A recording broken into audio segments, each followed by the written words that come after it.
നമ്മൾ current electricity എന്ന ചാപ്റ്ററിന്റെ let's access ക്വസ്റ്റ്യൻസിന്റെ answers ആണ് നോക്കാൻ പോകുന്നത്. ഇതിന്റെ ഫുൾ ക്ലാസ്സസ് ചാനലിൽ ഇട്ടിട്ടുണ്ട്, കാണാത്തവരൊന്ന് കണ്ടു നോക്കുക. ഓക്കെ, ക്ലാസ്സസ് ഫുള്ള് കണ്ടാൽ ഈ പാഠം മുഴുവൻ പഠിച്ചു കഴിഞ്ഞാൽ നിങ്ങൾക്ക് സ്വയം ചെയ്യാൻ കഴിയുന്ന ക്വസ്റ്റ്യൻസ് തന്നെയാണ് ഇതിലുള്ളത്. ഓക്കെ, ഒന്നാമത്തെ ക്വസ്റ്റ്യൻ എന്താണ്? Which of the following device converts chemical energy into electric energy? താഴെ തന്നിരിക്കുന്ന ഉപകരണങ്ങളിൽ കെമിക്കൽ എനർജിയെ ഇലക്ട്രിക് എനർജി ആയിട്ട് മാറ്റുന്ന എന്താണ്? ഇതിന്റെ ആൻസർ ഡ്രൈ സെല്ലാണ്. ഓക്കെ, ഡ്രൈ സെല്ലിൽ സ്റ്റോർ ചെയ്തിട്ടുള്ള കെമിക്കൽ എനർജിയെ ഇലക്ട്രിക് എനർജി ആയിട്ട് മാറ്റുന്നു. ഡൈനാമോയിലോ? ഡൈനാമോയിൽ മെക്കാനിക്കൽ എനർജിയെ ഇലക്ട്രിക് എനർജി ആയിട്ട് മാറ്റുന്നു. സോളാർ സെല്ലിൽ ലൈറ്റ് എനർജിയെ ഇലക്ട്രിക് എനർജി ആയിട്ട് മാറ്റുന്നു. Okay, second question. For current to flow from a cell in a closed circuit, the two terminals of the cell must be having a potential difference between them. Okay, current ഒരു സെല്ലിൽ നിന്ന് flow ചെയ്യണമെങ്കിൽ അതിന്റെ ടെർമിനൽസിന്റെ across ആയിട്ട് ഒരു potential difference ഉണ്ടാകണം. ഇത് നിങ്ങൾക്ക് പഠിക്കാനുണ്ടായത് തന്നെയാണ് കേട്ടോ, ഈ ചാപ്റ്ററിന്റെ തുടക്കത്തിൽ പഠിക്കാനുള്ള കാര്യമാണ്. Third question. In which of the following circuits are the ammeter and voltmeter connected properly? അതായത് 4 സർക്യൂട്ട്സ് തന്നിട്ടുണ്ട് അല്ലേ, ഇതിൽ അമ്മീറ്ററും വോൾട്ട്മീറ്ററും പ്രോപ്പർ ആയിട്ട് കറക്റ്റ് ആയിട്ട് കണക്ട് ചെയ്തത് ഏതിലൊക്കെയാണ് എന്നാണ് ചോദ്യം. അമ്മീറ്ററും വോൾട്ട്മീറ്ററും കണക്ട് ചെയ്യുമ്പോൾ ശ്രദ്ധിക്കേണ്ട ചില കാര്യങ്ങൾ നമുക്ക് ഈ പാഠത്തിൽ പഠിക്കാനുണ്ടായിരുന്നു. ഓക്കെ, അപ്പൊ അത് മനസ്സിലാക്കിയിട്ടാണ് നിങ്ങൾ ഇതിന് ഉത്തരം എഴുതേണ്ടത്. കണ്ടോളൂ, അമ്മീറ്ററിന്റെയും വോൾട്ട്മീറ്ററിന്റെയും പോസിറ്റീവ് ടെർമിനലുകൾ സെല്ലിന്റെ പോസിറ്റീവുമായിട്ടും നെഗറ്റീവ് ടെർമിനലുകൾ സെല്ലിന്റെ നെഗറ്റീവുമായിട്ട് കണക്ട് ചെയ്യണമെന്ന് പഠിച്ചിട്ടുണ്ട്. പിന്നെയോ, അമ്മീറ്റർ എപ്പോഴും ഒരു സർക്യൂട്ടിൽ സീരീസ് ആയിട്ടും വോൾട്ട്മീറ്റർ പാരലൽ ആയിട്ടുമാണ് കണക്ട് ചെയ്യേണ്ടത്. അപ്പൊ അത് വെച്ച് നോക്കിയാൽ നമുക്ക് മനസ്സിലാകും, ഇത് നെഗറ്റീവ് ടെർമിനലും ഇത് പോസിറ്റീവ് ടെർമിനലുമാണ്. ബാറ്ററിയുടെ വലിയ വര പോസിറ്റീവ് ടെർമിനലും ചെറിയ വര നെഗറ്റീവ് ടെർമിനലും. നോക്കിക്കോളൂ, ഈ ഒരു സർക്യൂട്ടാണ് കറക്റ്റ് ആയിട്ടുള്ള ആൻസർ. ഇവിടെ കണ്ടോളൂ, ഇവിടെ വോൾട്ട്മീറ്ററിന്റെ നെഗറ്റീവ് സെല്ലിന്റെ ബാറ്ററിയുടെ നെഗറ്റീവുമായിട്ട് കണക്ട് ചെയ്തിട്ടുണ്ട്, വോൾട്ട്മീറ്ററിന്റെ പോസിറ്റീവ് ബാറ്ററിയുടെ പോസിറ്റീവുമായിട്ട് കണക്ട് ചെയ്തിട്ടുണ്ട്. അതുകൂടാതെ വോൾട്ട്മീറ്റർ പാരലൽ ആയിട്ടാണ് കണക്ട് ചെയ്തിട്ടുള്ളത് ഈ ഡിവൈസിന്, ബൾബിന്. അമ്മീറ്റർ ഇവിടെ സീരീസ് ആയിട്ട് കണക്ട് ചെയ്തിട്ടുണ്ട്. ഓക്കെ, ഇവിടെ കണ്ടോളൂ, ഈ 4ാമത്തെ ചിത്രത്തിൽ വോൾട്ട്മീറ്ററിന്റെ പ്ലസ് പോസിറ്റീവ് സെല്ലിന്റെ നെഗറ്റീവായിട്ട് കണക്ട് ചെയ്തിട്ടുണ്ട്. ഇങ്ങനെ ഒരിക്കലും സാധിക്കില്ലല്ലോ. അതേപോലെ അമ്മീറ്ററിന്റെ നെഗറ്റീവ് സെല്ലിന്റെ പോസിറ്റീവായിട്ട് കണക്ട് ചെയ്തിട്ടുണ്ട്, അതും പോസിബിൾ അല്ല. ഓക്കെ, അതും ശരിയായ ഉത്തരമല്ല. ഇവിടെയോ, 2ാമത്തെ ചിത്രത്തിലോ, ഇവിടെ അമ്മീറ്റർ പാരലൽ ആയിട്ടും വോൾട്ട്മീറ്റർ സീരീസ് ആയിട്ടും കണക്ട് ചെയ്തിട്ടുണ്ട്. അങ്ങനെ പാടില്ലല്ലോ. ഇവിടെയോ, ഇവിടെ വോൾട്ട്മീറ്റർ സീരീസ് ആയിട്ടാണ് കണക്ട് ചെയ്തിട്ടുള്ളത്. നമുക്കറിയാം വോൾട്ട്മീറ്റർ ഡിവൈസിന്, ഇവിടെ ബൾബാണ്, അപ്പൊ ഇതിന് പാരലൽ ആയിട്ടാണ് കണക്ട് ചെയ്യേണ്ടത്. അപ്പോൾ answer is the third circuit. Okay, അടുത്ത question. Match the following terms in column A with those in columns B and C. ഇവ മാച്ച് ചെയ്യണം, മാച്ച് ദ ഫോളോയിങ് ആണ്. ഓക്കെ, ഒന്നാമത്തെ എന്താണ്? Potential difference. പൊട്ടൻഷ്യൽ ഡിഫറൻസ് ഇതാണ്, W divide by Q, work divide by charge ആണ്. നമുക്ക് ഈ chapter പഠിക്കാനുള്ള കാര്യമാണ്. നമ്മൾ പഠിച്ചിട്ടുണ്ട്, potential difference is equal to work done divided by charge എന്ന് പഠിച്ചിട്ടുണ്ട്. Okay, W divided by Q. Okay, ഇതാണ് ഉത്തരം. ഇതിന്റെ യൂണിറ്റ് എന്താണ്? പൊട്ടൻഷ്യൽ ഡിഫറൻസിന്റെ വോൾട്ട് ആണ്. Okay, current I is equal to Q divide by T ആണ്. ഓക്കെ, ഇതും നിങ്ങൾക്ക് പഠിക്കാനുള്ളത് തന്നെയാണ്. Q divide by T, charge divide by time. കറന്റിന്റെ യൂണിറ്റ് എന്താണ്? ആംബിയർ ആണ് കറന്റിന്റെ unit. Okay, ampere. Resistance R equal to V by I ആണ്, ഓംസ് ലോയിൽ പഠിച്ചിട്ടുണ്ട്. റെസിസ്റ്റൻസിന്റെ യൂണിറ്റ് എന്താണ്? ഓം ആണ് റെസിസ്റ്റൻസിന്റെ unit. Okay, fifth question. 50 joule of work is done to move an electric charge of 5 coulomb. നിങ്ങൾക്ക് Q കിട്ടി അല്ലേ, 5 coulomb. W വർക്ക് ഡണും കിട്ടി, 50 joule. Okay, of 5 coulomb from point M to N in an electric circuit. What is the potential difference between M and N എന്നാണ് ചോദിച്ചത്. ആ potential difference കാണേണ്ട equation നമുക്ക് ഇത് ഉപയോഗിക്കാം അല്ലെ, W ഡിവൈഡ് ബൈ Q. ഈ ഒരു ഇക്വേഷൻ ഉപയോഗിക്കാം. ഓക്കെ, അപ്പോൾ ഇതാണ് ആൻസർ. ഇതാണ് work W equal to 50 joule ആണ് തന്നിട്ടുണ്ട്. കൂടാതെ Q ഈക്വൽ ടു 5 കൂളോം ആണ് തന്നിട്ടുണ്ട്. അങ്ങനെയാണ് potential difference equal to W divide by Q that is 50 divide by 5 എന്ന് വെച്ചാൽ 10 വോൾട്ട് എന്ന് കിട്ടും. ഓക്കെ, അടുത്ത ക്വസ്റ്റ്യൻ എന്താണ്? In which of the following circuits are bulbs connected in series? ഇതിൽ ബൾബുകൾ സീരീസ് ആയിട്ട് കണക്ട് ചെയ്ത സർക്യൂട്ട്സ് ഏതൊക്കെയാണ്? ഇവിടെ ഒന്നാമത്തെ സർക്യൂട്ടിൽ ഇതെന്താണ്? പാരലൽ കണക്ഷൻ ആണ് അല്ലെ. ഒരു ബൾബ് ഇങ്ങനെ കണക്ട് ചെയ്തിട്ടുണ്ട്, ഇങ്ങനെ കണക്ട് ചെയ്തിട്ടുണ്ട്. ഇതിന് പാരലൽ ആയിട്ട് കണ്ടോ മറ്റൊരു ബൾബ് കണക്ട് ചെയ്തിട്ടുണ്ട്. അപ്പൊ ഇതല്ല. ഇവിടെയോ? ഇവിടെ ബൾബ് സീരീസ് ആണ് കണക്ട് ചെയ്തിട്ടില്ല. കണ്ടോ, ബൾബുകൾ ഒന്നിന് പിറകിൽ ഒന്നായിട്ട് സർക്യൂട്ടിൽ സീരീസ് ആയിട്ട് കണക്ട് ചെയ്തിട്ടുണ്ട്. അപ്പൊ ഇത് ഒരു ആൻസർ ആണ്. വേറെ ഉണ്ടോ എന്ന് നോക്കാം. ഇവിടെയും കണ്ടോ, ഇവിടെയും സീരീസ് ആയിട്ടാണ് കണക്ട് ചെയ്തിട്ടുള്ളത്. കണ്ടോ, ഒരു ബൾബ് മറ്റൊരു ബൾബ് ഓക്കെ സീരീസ് ആയിട്ട് കണക്ട് ചെയ്തിട്ടുണ്ട്. അപ്പൊ ഇതും ആൻസർ ആണ്. ഇവിടെയോ? നാലാമത്തെ ചിത്രത്തിലോ? ഇവിടെ കണ്ടോ, ഒരു ബൾബ് ഇങ്ങനെ കണക്ട് ചെയ്തിട്ടുണ്ട്. ഇതിന് പാരലൽ ആയിട്ടാണ് അടുത്ത ബൾബ് കണക്ട് ചെയ്തിട്ടുള്ളത്. ഓക്കെ, അപ്പൊ ഇത് പാരലൽ കണക്ഷൻ ആണ് നാലാമത്തെ. Seventh question, analyse the circuit given below and answer the following questions. Okay, രണ്ട് റെസിസ്റ്റേഴ്സ് സീരീസ് ആയിട്ട് കണക്ട് ചെയ്ത ചിത്രമാണ് അല്ലെ. ഒരു 6 വോൾട്ട് ബാറ്ററി ഉണ്ട്, ഒരു സ്വിച്ച് ഉണ്ട്. A question, calculate the effective resistance in the circuit when the switch is turned on. Switch on ചെയ്താലുള്ള എഫക്റ്റീവ് റെസിസ്റ്റൻസ് എത്രയാണ്? ഓക്കെ, നമുക്കറിയാം സീരീസ് കണക്ഷനിൽ effective resistance R equal to R1 plus R2 ആണ് അല്ലെ. ഇവിടെ രണ്ടെണ്ണം ഉണ്ട്, അപ്പൊ R1 പ്ലസ് R2. മൂന്നെണ്ണം ഉണ്ടെങ്കിൽ R1 plus R2 plus R3. അപ്പൊ ഇവിടെ R1 എത്രയാണ്? 1 ohm, R2 2 ohm. 1 plus 2 is equal to 3 ohm എന്നാണ് ആൻസർ. ഓക്കെ, ബി എന്താണ്? What is the current through the circuit? ഇവിടെ കണ്ടോളൂ according to ohm's law I equal to V divide by R ആണ്. Okay, V divide by R ആണ്. ഇവിടെ V എന്താണ്? 6 volt ആണ് V. R എന്ന് വെച്ചാൽ എഫക്റ്റീവ് റെസിസ്റ്റൻസ് ആണ്, നമ്മൾ കണ്ടുപിടിച്ചു 3 ഓം. ഓക്കെ, അപ്പൊ 6 ഡിവൈഡ് ബൈ 3 എത്രയാണ്? 2 ആംപിയർ. അപ്പൊ കറന്റ് കിട്ടി 2 ആംപിയർ. സി ക്വസ്റ്റ്യൻ എന്താണ്? What is the potential difference across the 2 ohm resistor? Okay, ഇത് R1 ആയിട്ടും ഇത് R1 ആയിട്ടും ഇത് R2 ആയിട്ട് എടുക്കാം. അങ്ങനെയാണെങ്കിൽ 2 ഓം റെസിസ്റ്ററിന് അക്രോസ് ആയിട്ടുള്ള potential difference എത്രയാണെന്നാണ്? R2വിന് across.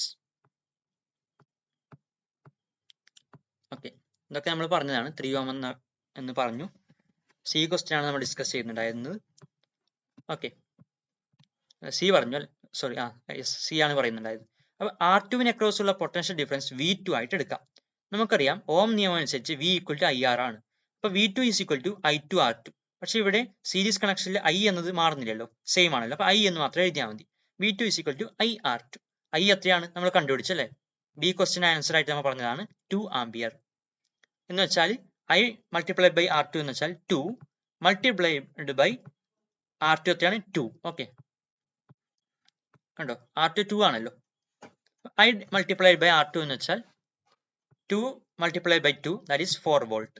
Okay, D question എന്താണ്? What is the current flowing through the 1 ohm resistor? ഇതിലെ കൂടി ഒഴുകുന്ന കറന്റ് എത്രയാണ്? നമുക്കറിയാം സീരീസ് കണക്ഷനിൽ കറന്റ് സെയിം ആണെന്നല്ലേ. നമ്മൾ I കണ്ടുപിടിച്ചു 2 ആംപിയർ ആണ്. നമ്മൾ ബി ക്വസ്റ്റ്യൻ ആൻസർ ആയിട്ട് കണ്ടുപിടിച്ചിരുന്നു. അത് തന്നെയാണ് ഇവിടെയും ആൻസർ ആയിട്ട് വരുന്നത്. കറന്റ് സെയിം ആണ്, 2 ആംപിയർ. കണ്ടോ, current is the same in series combination. Series കോമ്പിനേഷനിൽ കറന്റ് സെയിം തന്നെയാണ്. 8th ക്വസ്റ്റ്യൻ എന്താണ്? In an electric circuit, in which way are the fan and its regulator connected? ഫാനും ഫാനിന്റെ സ്പീഡ് കൺട്രോൾ ചെയ്യുന്ന റെഗുലേറ്ററും എങ്ങനെയാണ് connect ചെയ്യുന്നത്? അത് സീരീസ് ആയിട്ടാണ് അവ കണക്ട് ചെയ്യുന്നത്. Okay, consider the following circuits which voltmeter shows A reading of 10 volt. ഇവിടെ കണ്ടോളൂ, രണ്ടാമത്തെ ചിത്രത്തിൽ 10 വോൾട്ട് ഇങ്ങനെ കൊടുത്തിട്ടുണ്ട് അല്ലെ. ഇതിന് പാരലൽ ആയിട്ട് കറക്റ്റ് എന്താണ്? വോൾട്ട്മീറ്റർ കണക്ട് ചെയ്തിട്ടുണ്ട്. അങ്ങനെയാണെങ്കിൽ ഇവിടെ വോൾട്ട്മീറ്ററിൽ എത്ര കാണിക്കും? 10 വോൾട്ടിന് അക്രോസ് ആണല്ലോ നമുക്ക് കൊടുത്തിട്ടില്ല. അപ്പൊ ഇവിടെ 10 വോൾട്ട് കാണിക്കും. അപ്പൊ ഇതൊരു ഉത്തരമാണ്. ഈ വോൾട്ട്മീറ്റർ 10 വോൾട്ട് കാണിക്കും. ഇവിടെയോ ഇതേപോലെ തന്നെയാണ്, പക്ഷെ ഇവിടെ 20 വോൾട്ടിലാണ് നമ്മൾ വോൾട്ട്മീറ്റർ വെച്ചിട്ടുള്ളത്. അപ്പൊ ഇത് 10 വോൾട്ട് കാണിക്കില്ല, ഇത് 20 വോൾട്ട് കാണിക്കും.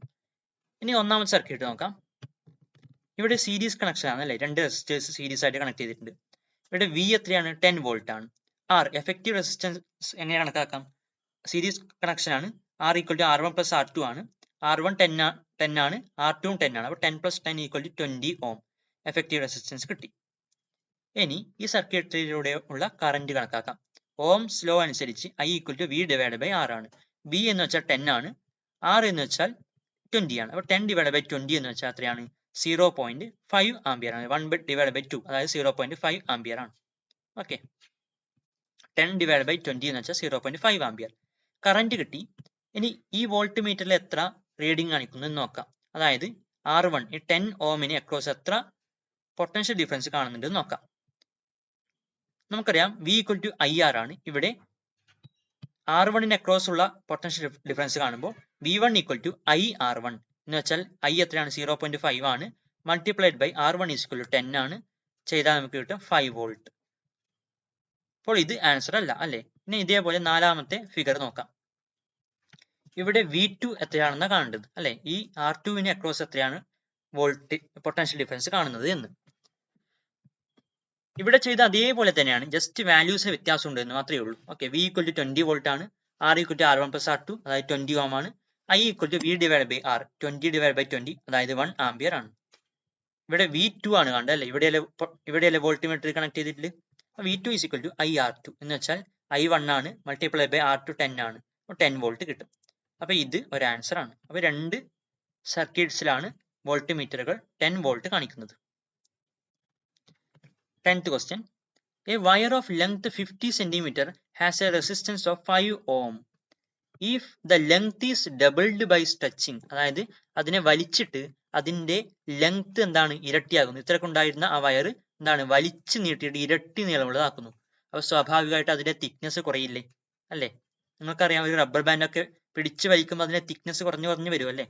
ഏകദേശം അതുപോലെ തന്നെയാണ്. ക്വസ്റ്റ്യൻ എന്താണ്? What happens to the area of cross section? അതിന്റെ തിക്നെസ്സിന് എന്ത് സംഭവിക്കുന്നു? ഓഫ് ദ കണ്ടക്ടർ, ആ കണ്ടക്ടറിന്റെ തിക്നെസ്സിന് എന്ത് സംഭവിക്കുന്നു? അപ്പൊ ആൻസർ എന്താണ്? When the length is doubled, ആ ലെങ്ത് ഡബിൾ ആകുമ്പോൾ area of cross section is halved, അതിന്റെ ഏരിയ ഓഫ് ക്രോസ് സെക്ഷൻ എന്താണ്? പകുതിയാകുന്നു. ലെങ്ത് ഇരട്ടിയായി, അപ്പൊ അങ്ങനെയാണെങ്കിൽ അതിന്റെ ആ തിക്നെസ് എന്താണ്? പകുതിയായി. Second question. What will be the resistance of the wire? ആ വയറിന്റെ റെസിസ്റ്റൻസ് എത്രയായിരിക്കും? നോക്കുക. When the length of the wire is doubled and the area of cross section is halved, its resistance increases 4 times. അതിന്റെ resistance 4 മടങ്ങായിട്ട് കൂടുന്നു, അല്ലെ? നോക്കിക്കോളൂ, length double ആയി എന്ന് വെച്ചാൽ റെസിസ്റ്റൻസ് ഡബിൾ ആയി. Okay, area of cross section പകുതിയായി, അപ്പോൾ എന്തായി? റെസിസ്റ്റൻസ് വീണ്ടും കൂടി, വീണ്ടും ഡബിൾ ആയി. അപ്പൊ അങ്ങനെയാണെങ്കിൽ 2 മൾട്ടിപ്ലൈഡ് ബൈ 2 എത്രയാണ്? 4 ആണ്. അതായത് 4 മടങ്ങായിട്ട് കൂടുന്നു. നിങ്ങൾ ആലോചിക്കുക, ഒരു പാലം. ഓക്കെ, അപ്പൊ ഈ പാലം കടക്കുക എന്ന് വെച്ചാൽ യഥാർത്ഥത്തിൽ ഒരു തടസ്സമാണല്ലേ? അതായത് സുഖത്തിൽ സഞ്ചരിക്കുന്ന ഒരാൾക്ക് പെട്ടെന്ന് മുന്നിൽ ഒരു പാലം എന്ന് പറഞ്ഞാൽ ഒരു തടസ്സം വന്നതുപോലെ എന്ന് പറയാം. ഇത്തരം കാര്യങ്ങൾ നമുക്ക് അങ്ങനെ ഒരു ഉപമ നമുക്കിവിടെ നടത്താവുന്നതാണ്. ഓക്കെ, അത് പാലത്തിന്റെ നീളം കൂടി, അപ്പൊ തടസ്സം കൂടി എന്ന് വേണമെങ്കിൽ ഊഹിക്കാലോ. അതേസമയം പാലത്തിന്റെ വീതി കുറയുകയും ചെയ്തു. എന്താ കണ്ടോ, തിക്നെസ് കുറഞ്ഞു പറയുന്നില്ല, വീതി കുറയുകയും ചെയ്തു, അപ്പോൾ വീണ്ടും തടസ്സം കൂടിയല്ലോ. അപ്പൊ ആ ഒരു രീതിയിൽ നമുക്ക് ഇവിടെ സങ്കല്പിക്കാവുന്നതാണ്. ഓക്കെ, 4 ടൈംസ് ആയിട്ട് കൂടുന്നു പറഞ്ഞു. അങ്ങനെയാണെങ്കിൽ 5 ഓം അല്ലേ ക്വസ്റ്റ്യൻ ഉണ്ടായിരുന്നത്? 4 മൾട്ടിപ്ലൈ ബൈ 5 എത്രയാണ്? 20 ഓം ആണ് ആൻസർ, അല്ലെ? 4 മടങ്ങായിട്ട് കൂടി. അപ്പൊ 5ന്റെ 4 മടങ്ങ് എന്ന് വെച്ചാൽ 20 ഓം. ഇനി ലാസ്റ്റ് ക്വസ്റ്റ്യൻ എന്താണ്? Which of the graphs given below represents ohm's law? Ohm law എന്താണ്? V ഈക്വൽ ടു IR എന്നൊരു ഇക്വേഷൻ ഉണ്ടല്ലേ? അപ്പൊ ഇവിടെ വിയും ഐയും തമ്മിലുള്ള ഒരു ഗ്രാഫാണ് കൊടുത്തിട്ടുള്ളത്. ഓക്കെ, നിങ്ങൾ നോക്കുക, I മാറുന്നില്ല എന്ന് വിചാരിച്ചോളൂ. അപ്പോൾ V കൂടുമ്പോൾ, അതായത് I മാറുന്നില്ലെങ്കിൽ R കൂടുമ്പോൾ വിയും കൂടുമല്ലോ. ഓക്കെ, മനസ്സിലായില്ലേ? I മാറുന്നില്ലെങ്കിൽ, സോറി ജസ്റ്റ് ഒന്ന് മാറിപ്പോയി. അതായത് ഇവിടെ വിയും ഐയും തമ്മിലുള്ള ഗ്രാഫാണ് വെച്ചിട്ടുള്ളത്. അപ്പൊ ഇവിടെ R മാറുന്നില്ലെങ്കിൽ I കൂടുമ്പോൾ വിയും കൂടുമല്ലോ. ഓക്കെ, അതായത് V കൂടുമ്പോൾ ഐയും കൂടണമല്ലോ. അങ്ങനെയാണെങ്കിൽ ഇത്തരം ഒരു കൺസെപ്റ്റ് ഉള്ള ചിത്രം ഏതാണെന്നാണ് നോക്കേണ്ടത്. ഇവിടെ കണ്ടോളൂ, ഇവിടെ I കൂടിക്കൊണ്ട് നിൽക്കുന്നുണ്ട്, പക്ഷേ V കൂടുന്നില്ല. കണ്ടോ, V ഒരു നിശ്ചിത വാല്യൂവിൽ തന്നെ നിൽക്കുകയാണ്. അപ്പോൾ ഇതല്ല ആൻസർ. ഓക്കെ, ഇവിടെയോ, ഇവിടെ V കൂടിക്കൊണ്ട് നിൽക്കുന്നുണ്ട്, പക്ഷെ I എന്നത് ഒരൊറ്റൊരു പോയിന്റിൽ തന്നെ നിൽക്കുകയാണ്. അപ്പൊ ഇതുമല്ല ആൻസർ. ഓക്കെ, മൂന്നാമത്തെ ചിത്രമോ? ഇവിടെ കണ്ടോളൂ, വി കൂടി. ഓക്കെ, ഇത് ഏത് പോയിന്റിലാണുള്ളത്? ഈ ഒരു പോയിന്റിൽ. ഇവിടെയോ? ഈ ഒരു പോയിന്റ്. അപ്പൊ വി കൂടിയിട്ടുണ്ട്. അപ്പോൾ ഐയിൽ എന്ത് മാറ്റാനുള്ളത് നോക്കാം. ഇവിടെ ഐ കണ്ടോ, ആദ്യം ഈ ഒരു പോയിന്റിലാണ് ഉണ്ടായിരുന്നത്. വി കൂടിയപ്പോൾ ഗ്രാഫ് കണ്ടോ ഇത്ര ഇവിടത്തേക്ക് വന്നു. ഇനി ഇവിടുന്ന് താഴോട്ടൊന്ന് ടച്ച് ചെയ്താൽ കണ്ടോ ഐയും കൂടിയതായിട്ട് കാണാം. കണ്ടോ, വി ഇത്ര കൂടിയപ്പോൾ ഐയും കൂടിയിട്ടുണ്ട്. അപ്പോൾ ഇതാണ് ഓംസ് ലോയെ റെപ്രസെന്റ് ചെയ്യുന്ന ഗ്രാഫ്. ഇനി നാലാമത്തെ ഫിഗർ കൂടി നോക്കാം. ഇവിടെ കണ്ടോളൂ, ഇവിടെ ഐ ഉണ്ടായിരുന്നപ്പോൾ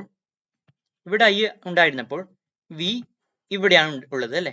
കണ്ടോ, ഇവിടെ ഐ ഉണ്ടാകുമ്പോൾ വി ഇവിടെയാണ് ഉള്ളത്. ഇനി ഐ ഇവിടെ എത്തിയപ്പോൾ വി ഇവിടെയാണ്. അതായത് വി കുറയുകയാണ് ചെയ്തത് അല്ലെ. കണ്ടോ, ഐ കൂടുമ്പോൾ വി കുറയുകയാണ് ചെയ്യുന്നത്. അപ്പൊ ഇതുമല്ല ഓംസ് ലോയെ റെപ്രസെന്റ് ചെയ്യുന്നത്. ഓക്കെ, നിങ്ങൾക്ക് മനസ്സിലായിട്ടുണ്ടാകുമെന്ന് പ്രതീക്ഷിക്കുന്നു. Thank you.